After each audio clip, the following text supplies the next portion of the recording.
So something real fast I'm gonna explain as this argument goes on is COINTELPRO. COINTELPRO is basically a government scheme to make its own money back. COINTELPRO allows propaganda from people federally. The federal government comes to the United States and goes to cities and states and they allow COINTELPRO. They allow propaganda. They allow the citizens a a way to earn big income. COINTELPRO. So I'm bringing this up because the government, federal government, rewards itself by letting you take advantage of COINTELPRO and then penalizing you for taking advantage of COINTELPRO. So, for an example, YouTube right now goes under the guidelines of a booby trap, COINTELPRO. COINTELPRO because you have a off app, a website that had a specific meaning, and purpose when it was first created, such as YouTube's very first purpose was um you know inventions and robots and gadgets. That's why YouTube was invented. But now COINTELPRO has got his paws on YouTube, and this is what happens. So what you have is a retired lawyer who is federally graduated and federally degreed in a certain type of education in America versus a person that doesn't, who claims the streets, who's 20 years ago and is an alleged drug dealer, right? Who changed his life. This is what happens with COINTELPRO. This is how people can get arrested. So all of these big channels making all this big money that are violating YouTube guidelines and YouTube is allowing it, YouTube could fall under being penalized under COINTELPRO. And that's what's gonna happen. So, everybody that reports on, gangs and violence and street stuff, back in the day when YouTube was first released to us, the college kids from 2004 to 2008,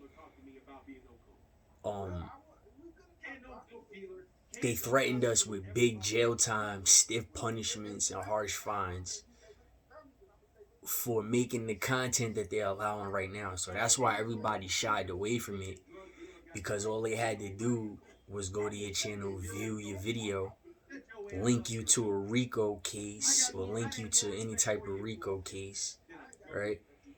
And then they could penalize you that way for promoting that type of terrorism in the United States of America, because it's the federal government.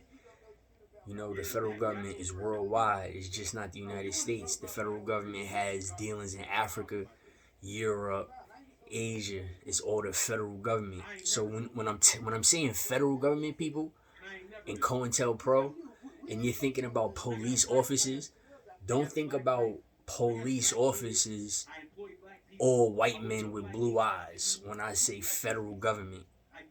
The federal government is worldwide. So Asia's federal government, people that works for the federal government over there, they could come over here and do whatever they want. Yes. A Russian federal agent or a Russian federal officer can come to America and start whatever he or she wants to start. That's the difference. A regular police officer is not able to do that. That's against the boundary. That's against the guidelines and all of that stuff.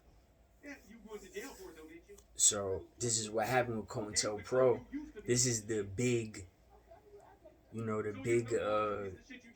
raid or sweep, if you want to call it a sweep. How you be in the block or whatever on the blocks, or you hear that a block or a neighborhood or a project got swept by feds. See how they can just run through everything. No lawsuits, you don't get granted nothing.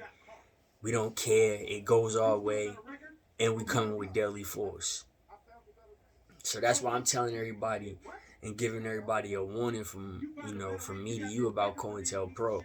All of that stuff that y'all reporting right now, such as No Jumper, such as Clubhouse.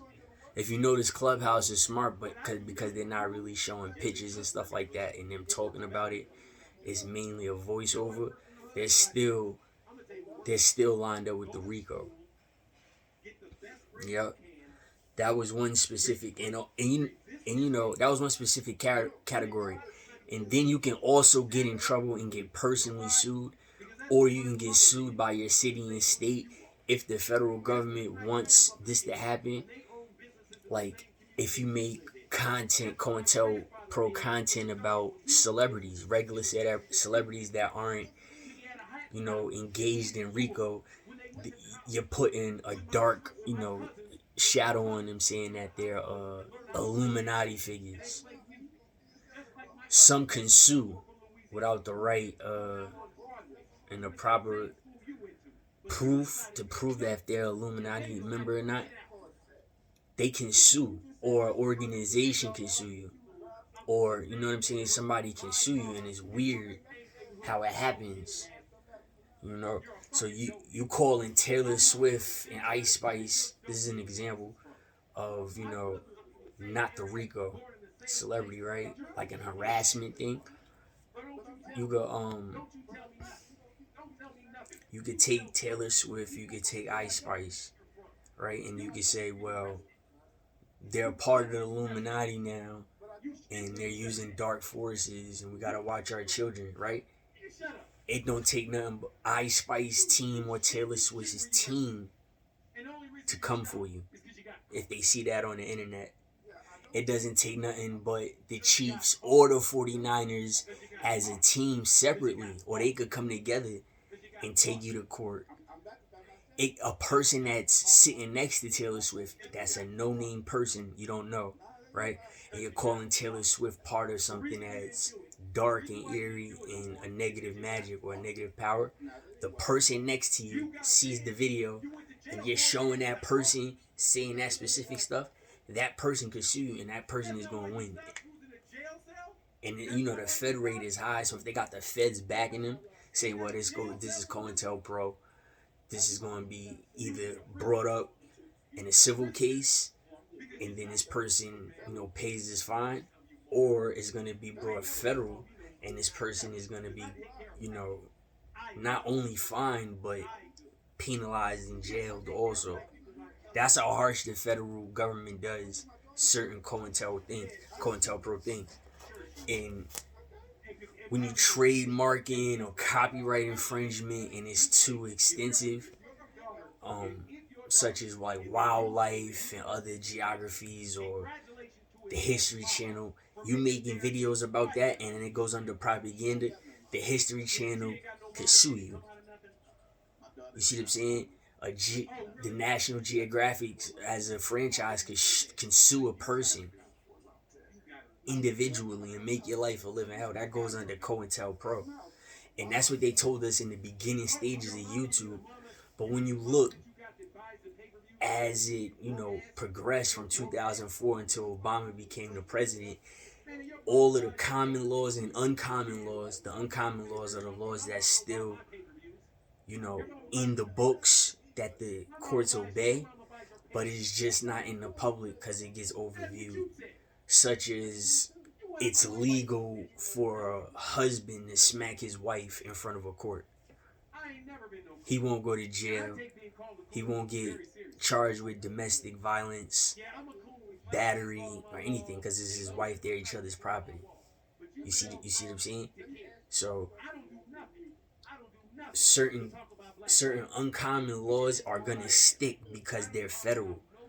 And the states and the cities and towns and villages and stuff like that, they overrule certain laws and they throw certain laws out that's within their land, within their grounds. However, when the feds do their ring and they do their run and they do their sweep, you know what I'm saying? Like, yeah, they bring all that up. Well, you changed this law purposely for this to happen, and then this type of leverage was shown, and as a result of that leverage, this judgment came out.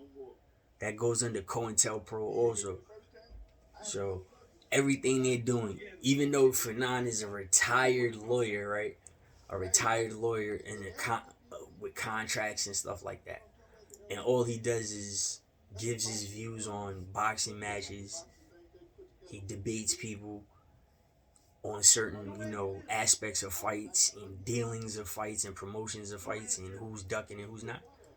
He still falls under the guidelines of COINTELPRO because of the individuals that you talk about, of the franchises and the sanctioned bodies that you talk about.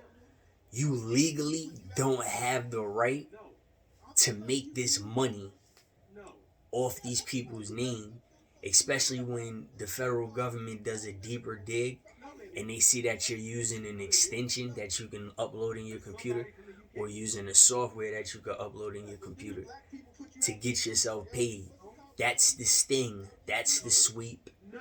That's what they look for. That's the raid. That's the illegal activity, is the actual traffic robot extension that you can make from your own computer, and some people can make it over a phone, right? Like the music and the video apps, the HYS apps and the offline apps. Those are a type of extensions that go hand in hand with the extensions that's used for social media right now. The algorithms is hitting as traffic robots when it's from somebody else because they're doing it on purpose. Whoever robot you brought certain views from is going to trigger something on your end if you don't do it properly, with the public and the private unlisted situation. So all of that goes in the sting, all of that goes viewed, all of that is traced and tracked. And if your bank account doesn't match basically your skill set legitimately on your channel, then they're gonna hit you with COINTELPRO consequences, and they're gonna put you right where they're gonna put you. I'm just saying, certain people can get away with it, and certain people can't.